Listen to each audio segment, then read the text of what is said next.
Hello, नमस्ते और सलाम दोस्तों। मैं हूं डॉक्टर अली। तो चलिए आज बात करते हैं 5G रेडिएशन की। आजकल काफ़ी सोशल मीडिया फॉरवर्ड्स आ रहे हैं कि 5G रेडिएशन से ये होता है, 5G रेडिएशन से वो होता है। तो चलिए आज देखते हैं 5G रेडिएशन से क्या होता है। तो सबसे पहले तो मैं आपको बता दूं कि रेडिएशन क्या चीज़ है। रेडिएशन दोस्तों बस एनर्जी है जो कि एक फॉर्म ऑफ वेव्स में है। काफ़ी सारी प्रकार की रेडिएशन होती है, जैसे कि लाइट भी एक प्रकार की रेडिएशन ही है। मतलब इसका कि जो आपके बल्ब से लाइट निकलती है वो भी रेडिएशन है, जो एक्सरेज होते हैं वो भी रेडिएशन है, और इवन जो माइक्रोवेव ओवन में जो माइक्रोवेव्स रहते हैं वो भी रेडिएशन है। तो ये जो सारे जो रेडिएशन है दोस्तों, ये आते हैं इलेक्ट्रोमैग्नेटिक स्पेक्ट्रम में। तो ये सारे जो है सो इसी में इंक्लूड होते हैं। तो चले हम देखते हैं ये इलेक्ट्रोमैग्नेटिक स्पेक्ट्रम में क्या क्या आता है।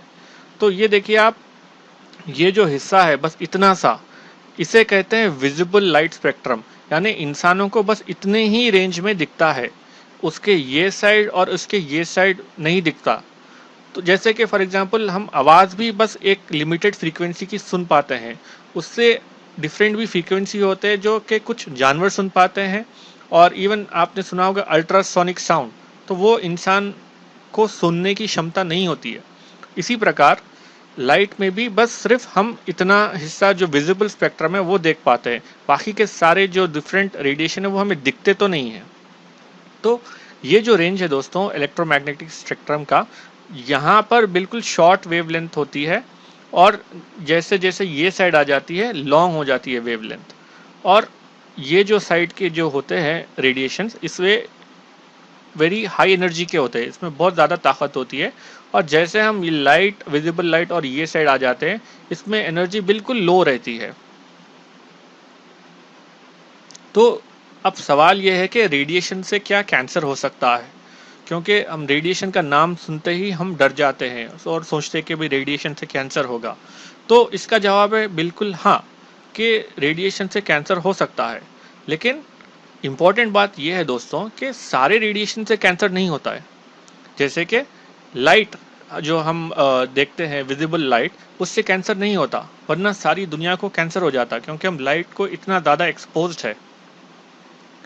और एक एग्जाम्पल ये देख ले जिससे कैंसर हो सकता है, वो एग्जाम्पल है एक्सरेज। आपने देखा होगा जब हम एक्सरेज करवाने जाते हैं तो जो टेक्नीशियन रहता है वो प्रोटेक्टिव गियर पहने रहता है, और जब शूट एक्सरे करता है वो, तो वो एक बैरियर के पीछे छिप जाता है, तो वो अपने आप को प्रोटेक्ट करने के लिए। उसका मतलब ये नहीं है कि आपको जो एक्सरे लिया जा रहा है आपको कैंसर हो जाएगा। जो प्रोलॉन्ग एक्सपोजर होता है, ज़्यादा एक्सपोजर एक्सरे के लिए वो हानिकारक होता है। तो इसीलिए ये जो टेक्नीशियन रहते हैं अक्सर इनके पास एक छोटा सा टैबलेट भी जो है सो लगा हुआ रहता है। ये जो है सो मेजर करता है कि कितना रेडिएशन एक्सपोजर वो हो रहे हैं। साल में एक बार इसे ओपन करके ये लोग मेजर करवाते हैं कि क्या उनका एक्सपोजर बहुत ज़्यादा हो गया है। तो ये दोस्तों दो प्रकार के एग्जाम्पल्स थे, जो एक रेडिएशन जिससे कैंसर हो सकता है यानी कि एक्सरेज, और एक रेडिएशन जिससे कैंसर नहीं हो सकता है यानी कि लाइट। तो वापस हम आ जाते हैं कि इलेक्ट्रोमैग्नेटिक स्पेक्ट्रम में दोस्तों।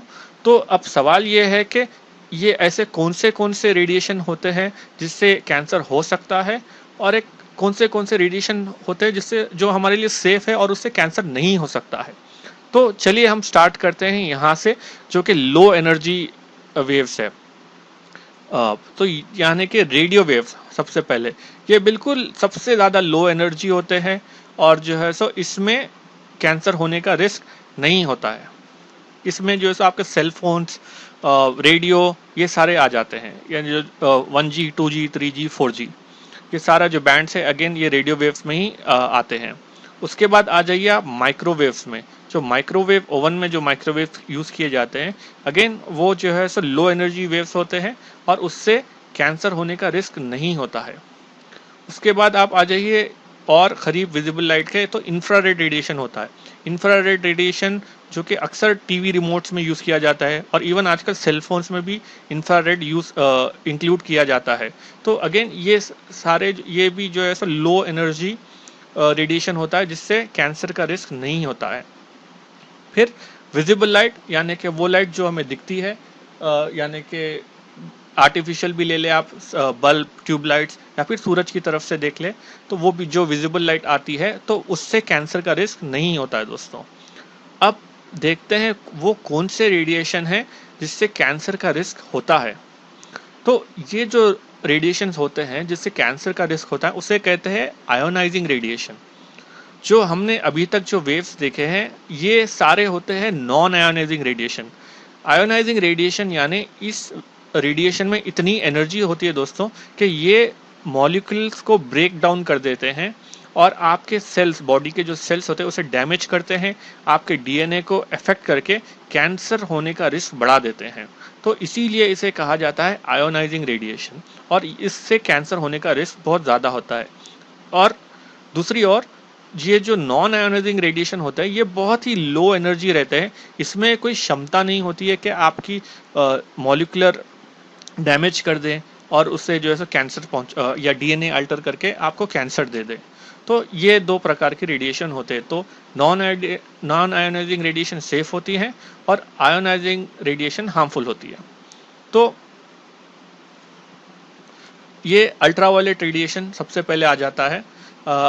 हमने पढ़ा होगा स्कूल में कि अल्ट्रावायलेट रेडिएशन हार्मफुल होते हैं। सूरज से विजिबल लाइट भी आती है और अल्ट्रावायलेट रेस भी आती है।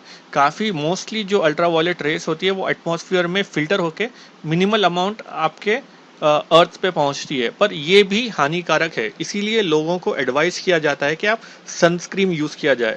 जो स्किन कैंसर का सबसे ज़्यादा कॉज अल्ट्रावायलेट रेडिएशन ही है दोस्तों। उसके बाद नेक्स्ट जो रेडिएशन हम बात करेंगे एक्सरेज की, जिसकी हमने अभी थोड़ी सी बात की है। अगेन इसके ऊपर जब प्रोलॉन्ग एक्सपोजर होता है तो आपका कैंसर होने का रिस्क बढ़ जाता है। इसके बाद गामा रेस। गामा रेस का एक मैं एग्जांपल दे दूं, पेट स्कैन होता है, PET स्कैन। ये स्कैन यूजुअली जो कैंसर पेशेंट्स होते हैं उसमें कराया जाता है जब हमें पता करना है कि कैंसर और बॉडी में कहाँ पर फैला है। एंड उसके अलावा भी थोड़े से और आयोनाइजिंग रेडिएशंस होते हैं, जैसे कि न्यूक्लियर रेडिएशन या फिर रेडियो एक्टिव जो सब्सटेंसेस है उससे भी रेडियो एक्टिव रेडिएशन निकलता है, जो कि सारे आयोनाइजिंग रेडिएशन है जो कि बहुत हानिकारक होते हैं बॉडी के लिए और इससे कैंसर होता है। तो उम्मीद करता हूँ अब आपको समझने आ गया होगा कि नॉन आयोनाइजिंग रेडिएशन सेफ है और आयोनाइजिंग रेडिएशन हानिकारक है। तो अब बात कर लेते हैं 5G की। ये जो स्पेक्ट्रम है इसमें ये 5G कहाँ फिट होता है। अच्छा, यूजुअली तो जो मोबाइल के वेव्स होते हैं वो रेडियो फ्रीक्वेंसी स्पेक्ट्रम में आ जाते हैं, पर ये जो 5G है ये माइक्रोवेव की फ्रीक्वेंसी में आता है। पर अगेन ये जो फ्रीक्वेंसी है दोस्तों ये नॉन आयोनाइजिंग में ही आती है, तो इसीलिए ये बिल्कुल सेफ है। अब ये माइक्रोवेव की फ्रीक्वेंसी में आ रही है तो उसका ये मतलब नहीं है कि ये 5G की वजह से आपको गर्मी लगेगी या आप हीटअप हो जाएंगे। माइक्रोवेव में जो माइक्रोवेव यूज़ किए जाते हैं दोस्तों उससे एक जगह पे पूरा कॉन्सेंट्रेट कर दिया जाता है और बहुत ही ज़्यादा हाई वॉट्स पे उसे पावर कंजम्पशन होता है जिसकी वजह से हीटअप होती है। तो ये आपको प्रॉब्लम 5G में नहीं मिलेगा क्योंकि वो टेक्नोलॉजी ही नहीं इस्तेमाल होती है जो माइक्रोवेव ओवन में इस्तेमाल होती है। अब एक बात मैं थोड़ी सी क्लियर कर दूं, काफ़ी लोग को ये भ्रम रहता है कि सेल फोन यूजेज की वजह से कैंसर हो जाता है, यानी सेल फोन ही जड़ है प्रॉब्लम की। तो ये एक मैं आपको ग्राफ में बता देता हूँ यूनाइटेड स्टेट्स का, जो कि कैंसर और सेल फोन्स को कंपेयर करता है। तो ये डेटा है 1975 से लेकर 2015 तक। तो ये आप देखिए जैसे 1990s में सेल फोन सब्सक्रिप्शन बढ़ जाते हैं, काफ़ी लोग सेल फोन इस्तेमाल कर जाते हैं और अभी तो पीक पर आ गया है। और ये आप देखिए सारे जो कैंसर होते हैं उसका इंसिडेंस, यानी कितने ज़्यादा लोग को कैंसर हो रहा है। तो अब ये देखिए जहाँ से 1990 से ये मोबाइल सब्सक्रिप्शन बढ़ जाता है वहाँ से ऑलमोस्ट सेम ही लेवल रहा है कैंसर का, इनफैक्ट थोड़ा सा कम हो गया है। तो ये देखिए दोस्तों कोई रिलेशन नहीं है कैंसर का और सेलफोन यूजेज का। अगेन आप ये देख लें, ये जो ग्राफ है, ये जो पॉइंट्स है, ये जो है सो ब्रेन कैंसर का यानी ब्रेन ट्यूमर जो मैलिग्नेंट होता है उसका जो है सो ये ग्राफ है। तो अगेन आप ये देखिए कि यहाँ पर सेल फोन यूजेज बढ़ रहा है, वहाँ पर ब्रेन कैंसर का बिल्कुल ऑलमोस्ट सेम ही रह रहा है, लगभग सेम ही है। तो ब्रेन कैंसर का इसीलिए बता रहा हूँ कि काफ़ी लोगों का मानना ये है कि उनके सेलफोन कान पर लगा के यूज़ करते हैं तो शायद ब्रेन कैंसर को का रिस्क बढ़ जाता है। तो आप ये देख लें ग्राफ और क्लियर कर लें कि ये सेलफोन के रेडिएशन की वजह से कैंसर होने का रिस्क बिल्कुल नहीं है। अब ये क्यों डर रहता है, ये भय क्यों रहता है? तो इंसान के लिए नेचुरल है कि न्यू टेक्नोलॉजी से डर होना। जब इंसानों के पास कार्स इंट्रोड्यूस हुए थे तो काफ़ी लोग प्रोटेस्ट किए, डर रहे थे कि कार से कुछ नुकसान हो जाएगा, कुछ प्रॉब्लम होगा। और आजकल हम देखते हैं कि लगभग सभी लोग कार्स यूज़ करते हैं। और इवन वन स्ट्रीट लाइटिंग जब इंट्रोड्यूस की गई है तो काफ़ी लोग ने प्रोटेस्ट किया, कई जगह बैन भी कर दिया कि स्ट्रीट लाइट की वजह से ये सोचना था लोगों का कि रात और दिन में पता नहीं चलेगा डिफरेंस, या फिर स्ट्रीट लाइट की वजह से स्लीप साइकिल डिस्टर्ब होगी, ऐसे अन्य प्रकार के थियरीज थे लोगों के। तो जब भी दोस्तों नई टेक्नोलॉजी इंट्रोड्यूस होती है लोगों में भय रहता है। तो अब सवाल ये है, तो ये बात तो क्लियर हो गई कि ये जो सारे रेडिएशंस होते हैं जो नॉन आयोनाइजिंग होते हैं, इससे कैंसर तो नहीं होगा क्योंकि ये नॉन आयोनाइजिंग होते हैं। पर क्या ये कम्प्लीटली सेफ है? इससे और कुछ साइड इफेक्ट होते हैं क्या? तो इसका जवाब ये है कि दोस्तों कि इसका एक साइड इफेक्ट होता है कि थर्मल यानी हीट जनरेट होती है। जैसा कि आप इवन एक बल्ब के भी करीब चले जाए तो आप ये नोटिस करेंगे कि वो थोड़ा सा गर्म हो रहता है। तो इवन ये जो दूसरे जो रेडिएशन है इससे भी हीट जनरेट होती है। तो इसीलिए इससे ऐसा नहीं है कि इसे भी अनलिमिटेड आप यूज़ किया जाए। तो वो आयोनाइज तो नहीं करेंगे क्योंकि हीट के द्वारा थोड़ा सा डैमेज करने का थोड़ा सा रिस्क रहता है। इसीलिए दोस्तों हम ये देखते हैं कि कंट्रीज 4 लेवल्स रखते हैं मोबाइल फ़ोन्स की। तो जैसे कि फॉर एग्जांपल अमेरिका का सार लिमिट है 1.6 वाट्स पर केजी। तो ये सेल फोन्स पर लिमिट है कि इससे कम आप जनरेट करें। इवन अदर कंट्रीज भी सब लोग अपने अपने सार लेवल्स मेंटेन करते हैं जिससे बिलो मोबाइल फ़ोन कंपनीज को मैन्युफैक्चर करना पड़ता है।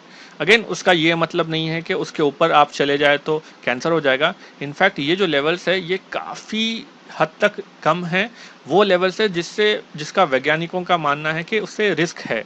और वो रिस्क अगेन वैसा रिस्क नहीं है जो कि हमने आयोनाइजिंग रेडिएशन में देखा है। वो रिस्क ये है कि थर्मल यानी हीट की वजह से कुछ डैमेज हो सकता है, कुछ इफेक्ट हो सकता है। तो ये सारे रिलेटिवली सेफ है। तो एक थियरी हम काफ़ी देखते हैं सोशल मीडिया पे कि बर्ड्स को डैमेज हो जाता है या बर्ड्स मर जाते हैं 5G रेडिएशन की वजह से। ऐसा कुछ नहीं है दोस्तों। स्टडीज़ ये स्पष्ट कर देती है कि 5G रेडिएशन और ये जो बर्ड्स के डेथ है इसका कोई रिलेशन नहीं है। बहुत से न्यूज़ या तो मिसलीडिंग रहते हैं या तो कम्प्लीटली फॉल्स रहते हैं। बर्ड्स का जो पॉपुलेशन है इंडिया में या इवन अदर कंट्रीज़ में काफ़ी कम हो रहा है पिछले 10 साल 20 साल में। बट इसके कारण अलग है दोस्तों। इसके कारण है अर्बनाइजेशन, डिफॉरेस्टेशन, पोल्यूशन की वजह से, पेस्टिसाइड के इस्तेमाल की वजह से। ये जो 5G रेडिएशन है या फिर कोई और रेडिएशन भी हो, इससे इन लोगों को कोई फ़र्क नहीं पड़ता। अब एक थियरी आ रही है सोशल मीडिया पे। एक मेडिकल फ्रेटर्निटी को बिलोंग करने के नाते मेरी ये जिम्मेदारी है कि ये भी मैं क्लियर कर दूं कि कुछ लोग फॉरवर्ड कर रहे हैं कि 5G की वजह से कोविड हो रहा है। तो मैं आपको बता दूं ये एक बिल्कुल कॉन्स्पिरेसी थियरी है सोशल मीडिया पे। इसका रियलिटी से कोई लेना देना नहीं है। तो आज की तारीख में ऑलमोस्ट 30 to 40 कंट्रीज़ के पास 5G है और बाकी सारे कंट्रीज़ यानी कि 134 से भी ज़्यादा कंट्रीज़ में कोविड पाया गया है। तो आप समझ लें कि बहुत सारे कंट्री जिसमें 5G नहीं है उसमें भी जो है सो कोविड पाया गया है। जैसे ईरान को ही आप देख लें, बिल्कुल टेक्नोलॉजी उनके पास उतनी ज़्यादा है नहीं और कोविड ने डेवस्टेशन कर दिया है वहाँ पर। और इवन इंडिया में देख लें आप कि अभी तो यहाँ पर 5G स्टार्ट नहीं हुआ है और आज सेकेंड वेव में कितना डैमेज हो रहा है, कितने लोग मर रहे हैं, गांव-गांव लोग मर रहे हैं जहाँ पे 5G का छोड़िए आप 4G भी नहीं है। तो ये जो दोस्तों कॉन्स्पिरेसी थियरीज है ये इन्फॉर्मेशन नहीं होने के कारण निकलती है। जैसे फॉर एग्जांपल आप सोच लें कि अगर मैं घर के बाहर निकलता हूँ और बारिश होती है और मैं ये सोच लूँ कि मैं बाहर निकलने की वजह से बारिश हुई, तो ये कोई लॉजिक नहीं बनती। तो इसे साइंस में अक्सर कहते हैं कि correlation does not mean causation, यानी कि कोइंसिडेंस की वजह से उसका ये मतलब नहीं है इसकी वजह से वो दूसरी चीज़ हुई है। एक अगर एग्जांपल ले लें, अगर आप क्रिकेट फॉलो करते हैं दोस्तों, तो आपको पता है कि आईपीएल सस्पेंड हो गया है, पोस्टपोन हो गया है, और 2-3 दिन पहले एसआरएच का जो कैप्टन है डेविड वार्नर, उनको निकाल दिया गया है और उनको बेंच कर दिया गया है। तो एक कॉन्स्पिरेसी थ्योरी अगर बनाना है तो ये कहूँगा मैं कि डेविड वार्नर को क्योंकि उन्होंने निकाल दिया, उन्होंने गुस्से में आकर आईपीएल को ही सस्पेंड कर दिया। तो सोचिए दोस्तों, कितनी इलॉजिकल बात है। जो क्रिकेट की जिसको नॉलेज है, तो वो ये कहेगा कि क्या बेवकूफ़ जैसी बात कर रहे हो, वो सस्पेंड इसीलिए हुआ है आईपीएल क्योंकि कोविड केसेस बढ़ गए हैं। तो आप देखिए दोस्तों, क्योंकि आजकल जिस प्रकार से इंफॉर्मेशन आसानी से मिलता है, उससे ज़्यादा आसानी से मिस इन्फॉर्मेशन मिलता है। तो और ये सोशल मीडिया पे फैल के भय फैलाती है। तो इसीलिए बहुत इम्पोर्टेंट है दोस्तों कि सही नॉलेज लें आप और क्लैरिफिकेशन कर लें, क्योंकि नॉलेज इज़ पावर। तो उम्मीद करता हूँ दोस्तों कि जो कॉमन मिसकंसेप्शंस है आपके 5G के बारे में मैंने क्लियर की है, और कुछ अगर डाउट्स है तो श्योरली आप कमेंट सेक्शन में पूछें। Thank you.